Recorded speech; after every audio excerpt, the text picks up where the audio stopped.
Hey everybody, Audiophile Barista here. Welcome to vlog 137. In these vlogs I talk about audio, coffee and other things that keep me busy.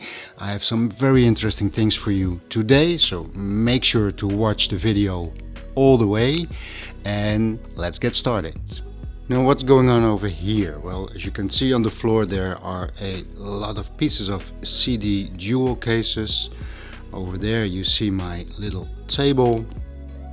Every now and then I take a stack of my CDs that are very much, the jewel cases that are very much scratched up, or they have a lot of stickers or a lot of residue from stickers still on them, and I'll just pick them up and change them for new, fresh looking jewel cases. Over there you see the box with new jewel cases that are also used in machines for packing CDs, and then I'll sit there a few hours until my fingers are bloody and I'll change the CD jewel cases and things look like new.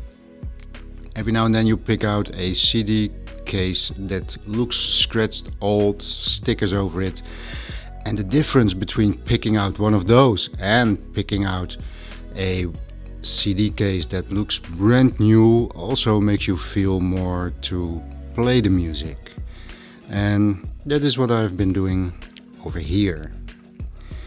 And then of course I changed the things behind the couch, and there's one thing that I would like to tell you about what is happening over there. So as you can see, there is still the same acoustic elements that I have on the wall. Over there you see the projector, and I placed a new plank beneath it, a double one, fitting better to the projector than the previous one. And then behind the couch I made a very big table so I can place my plants and all kind of other stuff on there. But there is a little trick that I'm trying, and that is below that plank on the floor there is a lot of acoustic and bass straps, and what I'm trying to do is to have it react like one big bass strap. Let me show you what I mean.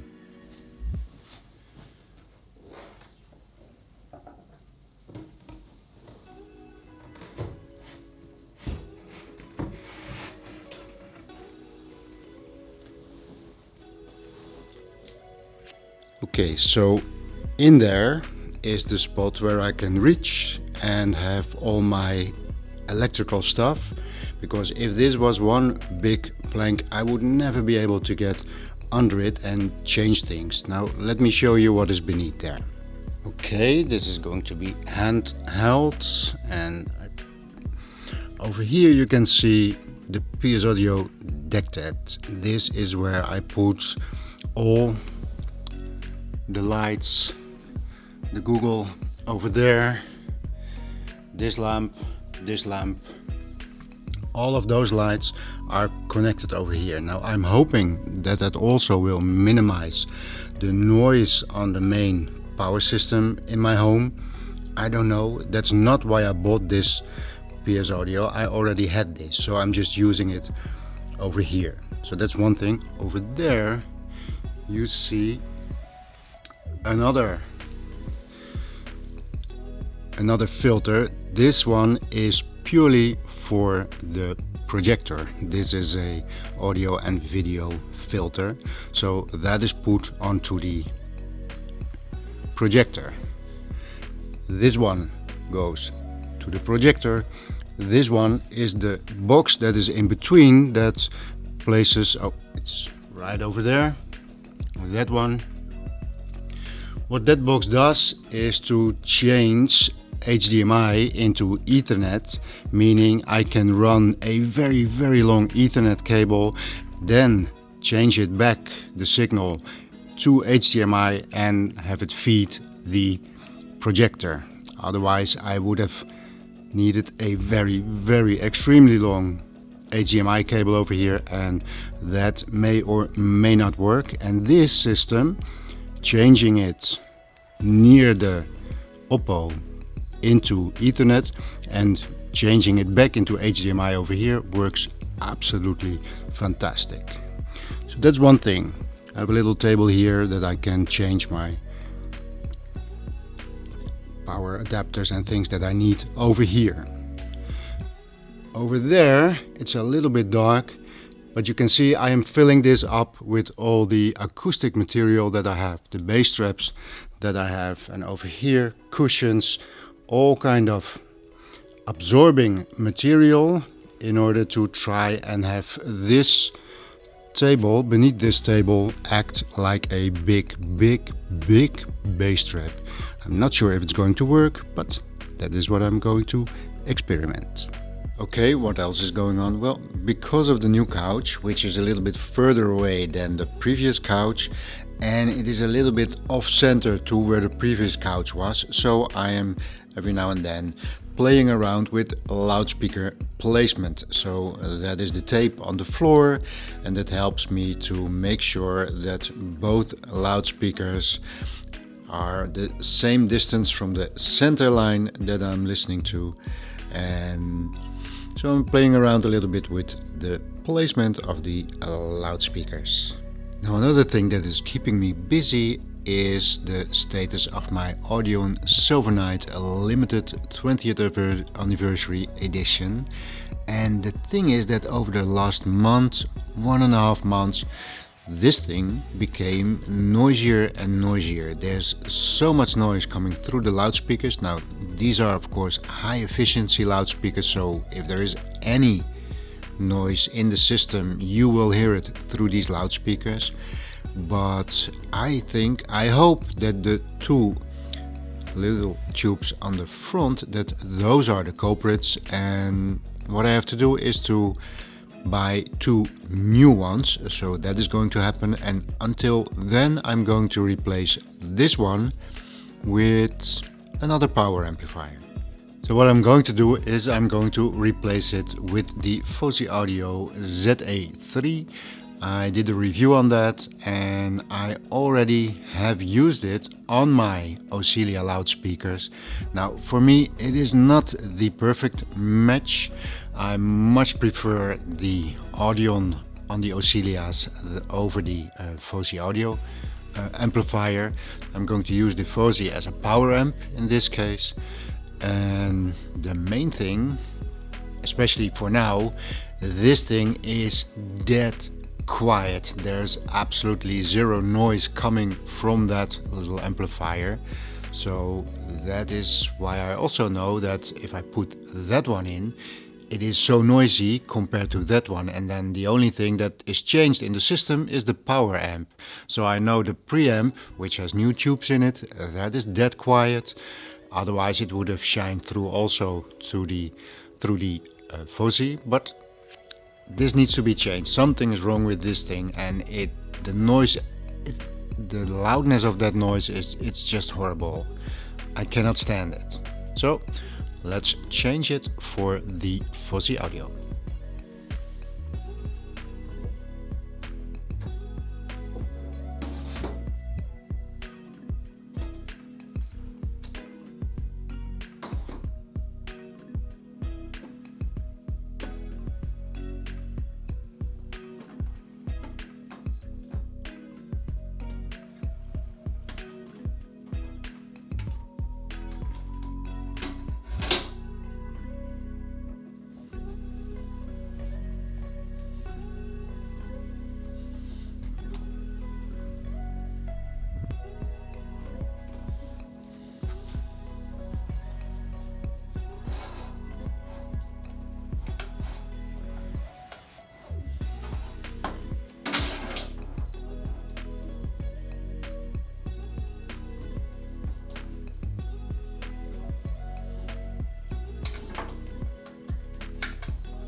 So that was a quick change. Now I'm using this as a power amplifier, and now that we are here, you can see those CDs over there. Those are the same CDs, or almost the same CDs. You know, this hobby is about equipment and of course about the music.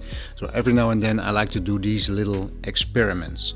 So here we have the CD from Nora Jones, probably one that you all know, Come Away With Me. And there's a few different editions of them, and sometimes I just like to collect them and not buying them new, but always paying only in thrift stores or somewhere on the marketplace for cheap. So this is one edition, which is a 2 CD edition, and actually it is a CD and a DVD of a live performance in New Orleans in this case. So that is one edition. Over here we have the regular 1 CD edition of this album, and somehow on a lucky day I found this one, which is the actual SACD from this album, and I found it for €1.50 in a thrift store. So this whole set cost me maybe about $5. And there's also that's what I'm still looking for, a regular CD with an extra CD, so another 2 CD edition. I found one, but it was too expensive, so I did not buy it, but I'm still looking for that one. And a few years ago they remastered it, put it back out on CD and on vinyl. Now people are raving about the new vinyl reissue, and people are also saying that the CD, that new CD, I believe 2020, 22, not sure, that is also sounding better. So I'm also trying to score that one and have a complete set of this album in all the different versions. I may make a video about that or not, I don't know yet, but that is one of those little projects within the hobby that I just like to do, especially with an album or an artist that I love very much, and score all the different editions. But as I don't like to spend money, make sure that I pay the least amount of money for them. So sometimes it takes a very long time before the collection is complete, because these are not always for cheap on the market, but when they do, I am there and I'll pick one up. And then there has been a change in my system. You all know this one, the Denafrips Ares 2, the DA converter that I have been using, and this one has been upgraded. So goodbye to the Denafrips Ares 2 and hello to the Denafrips Pontus 2, 12th edition, the new DA converter in the system. And of course I already had the Denafrips Avatar CD transport, so that means that now I have basically a CD player all from Denafrips, consisting of the Avatar and the Pontus 2. And I'm telling you, there's a few things that I do not like about this DA converter, and that will be for another video. There will be more in-depth, but looking at details and placement and soundstage, there is no comparison. So this is a big upgrade from the Ares 2. And just to play around a little bit, I picked up my other CD transport again, which is the Audion 6000 CDT, and I tried them both like I did in a video a long time ago, comparing these two CD transports. And at that time I had it far away from the DA converter, which was also the Ares 2 DA converter. Now I connected them both to the Pontus 2. The Audiolab is connected via coax and the Avatar is connected via I2S. And where the difference in the previous video that I made was small but obvious, there is just no comparison. The Denafrips Avatar and Pontus 2 combination is just much better. Immediately, the first 10 seconds that you compare a CD on the Audiolab or on the Avatar, it is obvious the Avatar Pontus 2 connection is much better. So this means that I upgraded my CD playing abilities, and as you just saw the SACD from Nora Jones, what I cannot play at this moment in my system is SACD. So what I am going to do is to replace the Audiolab, the CD transport, and I'm going to replace it with an SACD player that I have downstairs in the music room. Maybe that is not the best SACD player, but it's just another little project that I'm wanting to do, because it also gives me joy if I can just play any and all formats that are around, and if I have it, I want to be able to play it. Now I can play it downstairs SACD, but I would also like to try it out in the big system. So let's change the Audiolab CDT 6000.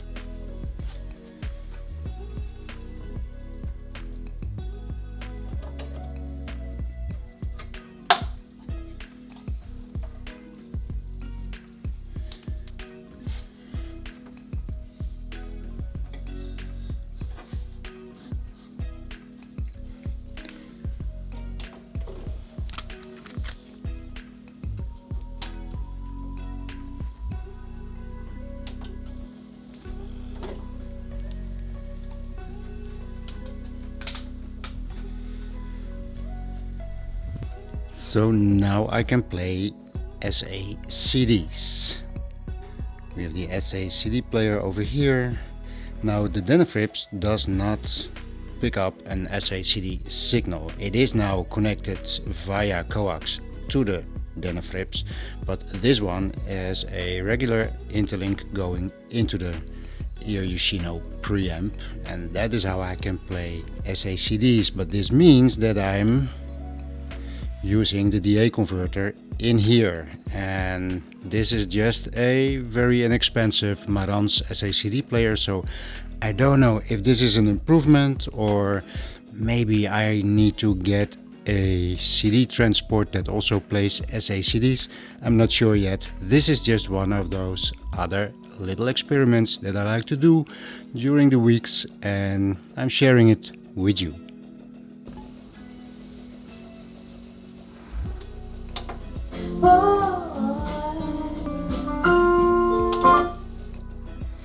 Okay, that will have to do. There's enough videos that are demonetized on my channel, so I may do a sound clip at another time, but for now I'm going to finish up this vlog. So this is the end of the vlog, but there's one question that I would like to ask you. So now I have the SACD player, and of course I want to play into the new Denafrips DA converter, but SACD signal is not being transported to another DA converter. You can only get it out of the SACD player via an interconnect, as I have done now. But maybe I'm wrong, maybe there are new things that I didn't know. So if you have any ideas to get a SACD or the DSD signal from there to there, I would be very much interested to hear how you would do that, and then I'm going to try that also. Until then, I'm just going to play around with this setup.